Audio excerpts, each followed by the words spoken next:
교재 41페이지입니다. 49장에서는 여호와의 종에 대한 하나님의 부르심과 여호와의 종에게 주신 영광과 승리를 약속하는 두 번째 여호와의 종의 노래가 기록되어 있습니다.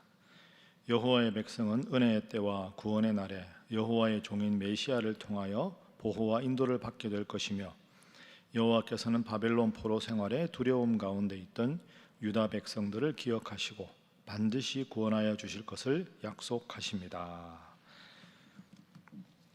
이사야서 오늘 본문 49장은 아주 희망적입니다. 내가 너를 결코 버리지 아니하리라, 내가 너를 회복시키리라 하는 희망의 말씀. 고난받는 종 예수님을 통해서 온 인류의 역사가 회복되고, 당시 배경으로는 바벨론의 포로로 잡혀갔다가 반드시 이스라엘 백성들을 하나님 회복시키시겠다 하는 회복에 대한 희망의 약속이 오늘 본문에 있습니다. 이 말씀을 포로 생활을 하거나 아주 힘든 상황에 있는 사람들이 말씀을 받았을 때 얼마나 위로가 되고 희망이 되고 기쁨이 되겠습니까? 우리의 인생에도 답답하고 지치고 힘든 일이 있을 때 우리가 어떤 마음으로 신앙생활하고 어떤 기도 제목으로 기도해야 하는가에 대한 내용이 오늘 본문의 세 가지 기도 제목으로 정리될 수 있습니다. 자, 오늘 49장에서 하나님께서 말씀하셨습니다. 1절에 보면, 섬들아 내게 들으라, 먼 곳 백성들아 귀를 기울이라. 여호와께서 태에서부터 나를 부르셨고 내 어머니의 복중에서부터 내 이름을 기억하셨다. 하나님은 나와 함께 하신다 하는 것이죠. 자, 3절 말씀 다 함께 읽어봅니다. 시작. 내게 이르시되 너는 나의 종이요 내 영광을 내 속에 나타낼 이스라엘이라 하셨느니라. 아멘. 따라하겠습니다. 너는 나의 종이요, 너는 나의 종이요, 이렇게 하나님께서 말씀하셨습니다. 그래서 오늘 본문의 첫 번째 교훈은 우리가 늘 고백해야 될 것은 나는 하나님의 종이다 하는 것입니다. 나는 하나님의 종이다.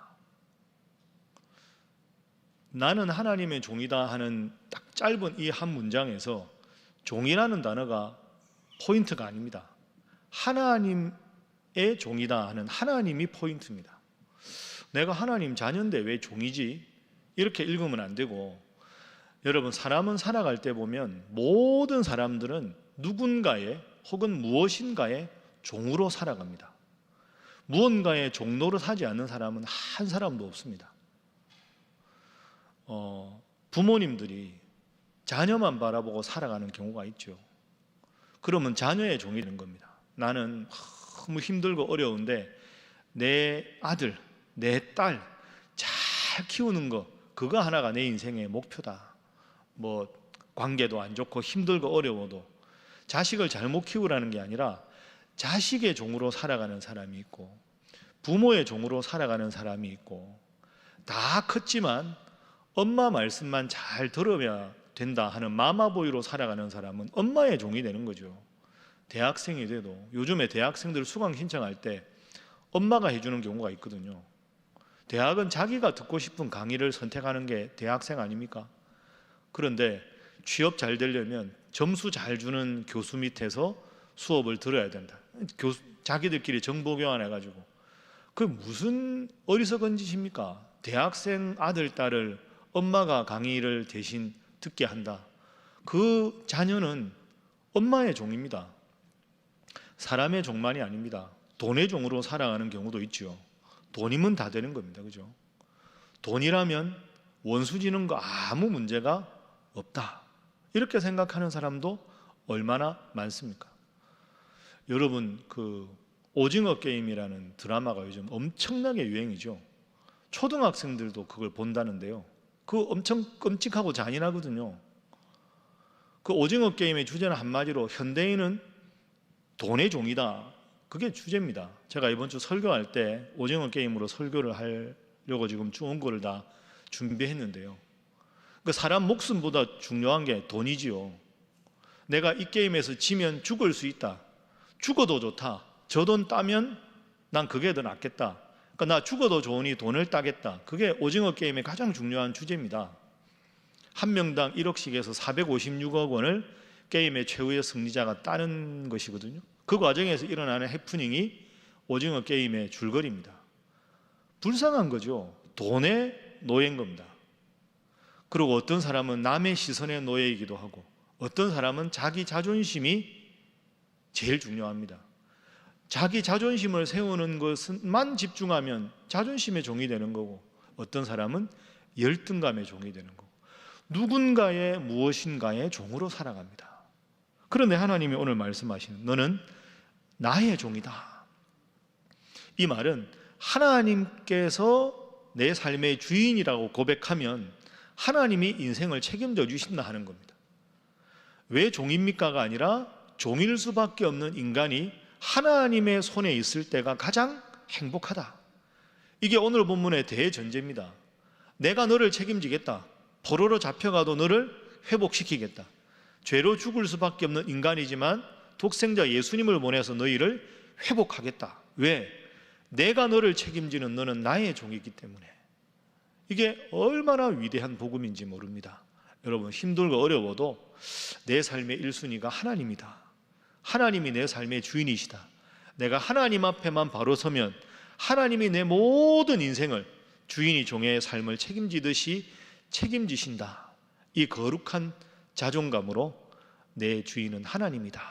이 믿음으로 담대하게 살아가시는 여러분 모두가 되시기를 주님 이름으로 축복합니다. 자, 4절 말씀 한번 보겠습니다. 4절 말씀 함께 읽어보죠. 시작. 그러나 나는 말하기를 내가 헛되이 수고하였으며 무익하게 공연히 내 힘을 다하였다 하였도다.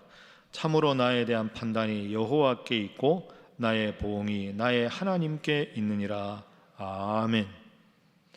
오늘 본문의 두 번째 교훈은 그래서 나를 판단하시는 이는 하나님이시다 하는 겁니다. 나를 판단하시고 내 인생을 판단하시는 분은 하나님이시다. 이게 여러분 어떻게 들으면 무서운 말 같은데 무서운 말이 아니라 내가 하나님의 종으로 하나님 앞에 최선을 다하면 하나님이 나를 판단하신다. 다른 사람이 나를 어떻게 바라보느냐 그런 것에 목숨 걸고 살아갈 필요가 없다, 이런 뜻입니다. 여러분, 종에게 제일 중요한 건 뭘까요? 종에게 제일 중요한 건 그 종을 고용한 주인이 봤을 때 너 참 훌륭한 종이다, 내가 너를 기뻐한다, 그 칭찬이면 다 되는 겁니다. 어제 저녁에 우리 전도사님 설교하신 대로 마태복음 25장의 달란트 비유에서 잘하였도다 착하고 충성된 종아, 주인이 5달란트 2달란트 받은 종에게 칭찬하지 않습니까?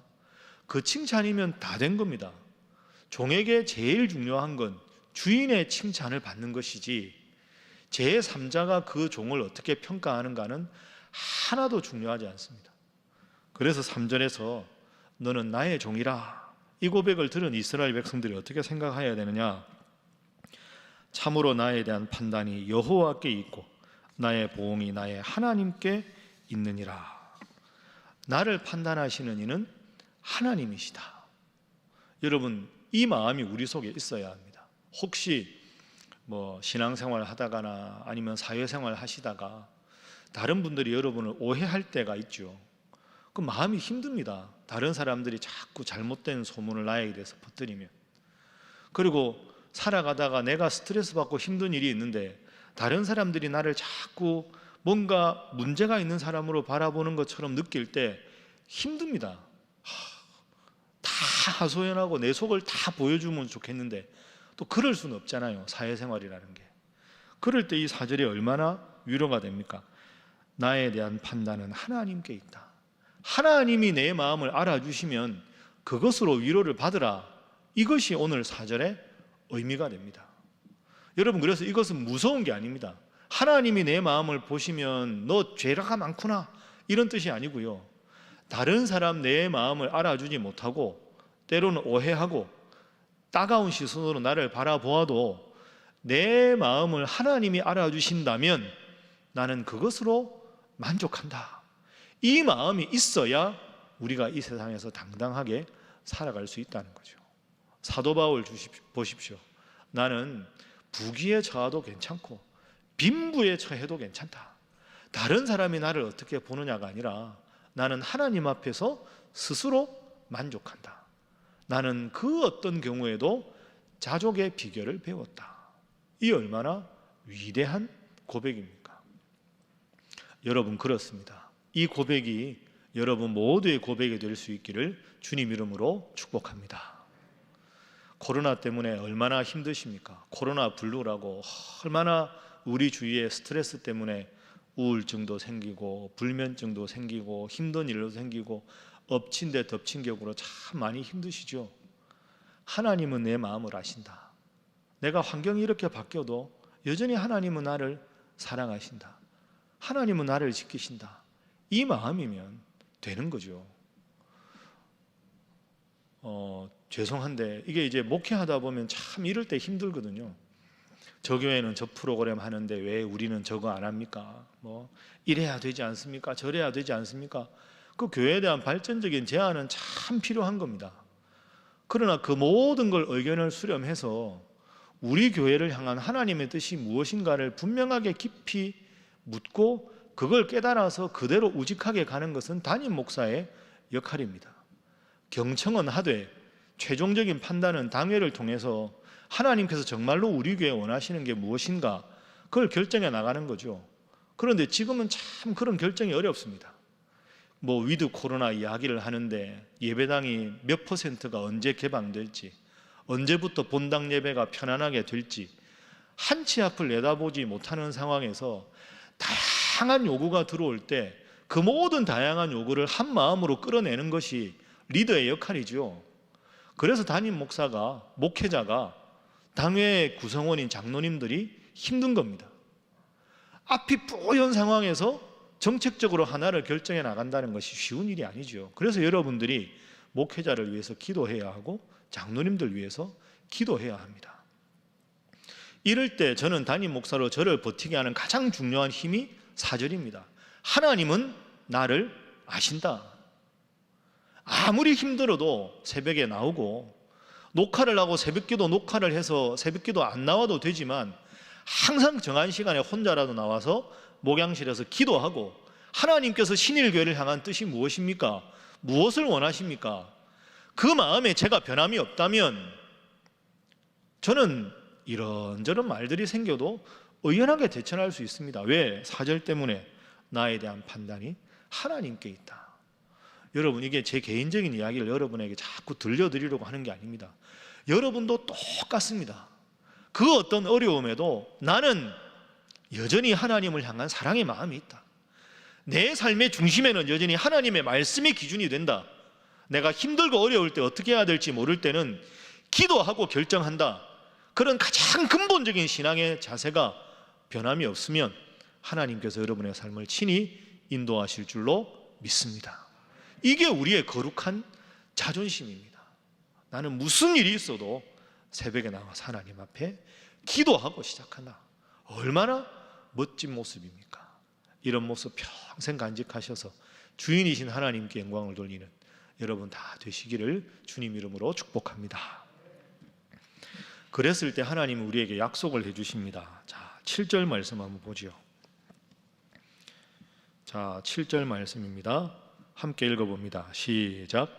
이스라엘의 구속자, 이스라엘의 거룩한 이이신 여호와께서 사람에게 멸시를 당하는 자, 백성에게 미움을 받는 자, 관원들에게 종이 된 자에게 이같이 이르시되 왕들이 보고 일어서며 고관들이 경배하리니 이는 이스라엘의 거룩하시니 신실하신 여호와 그가 너를 택하였음이니라. 아멘. 따라합니다. 그가 너를 택하였음이니라. 하나님 앞에 내가 딱 바로 서 있으면 멋진 구절 아닙니까? 7절에 보십시오. 중간에 보면 왕들이 보고 일어서며 고관들이 경배한다. 누구를 향해서? 나를 향해서. 왕들과 고관들은 세상에서 제일 권력이 높은 사람들인데 그 사람들이 보아도 야, 저 사람은 참 보잘것없는 사람 같았는데 하나님이 저 사람을 지키는구나, 그걸 깨닫게 되는 날, 왕들과 고관들이 일어나서 경배할 것이다. 왜? 여호와 하나님께서 너를 택하셨기 때문이다. 그러니까 하나님 앞에 내가 바로 서 있으면 하나님께서 나를 하나님의 때에 높여주신다 하는 것이죠.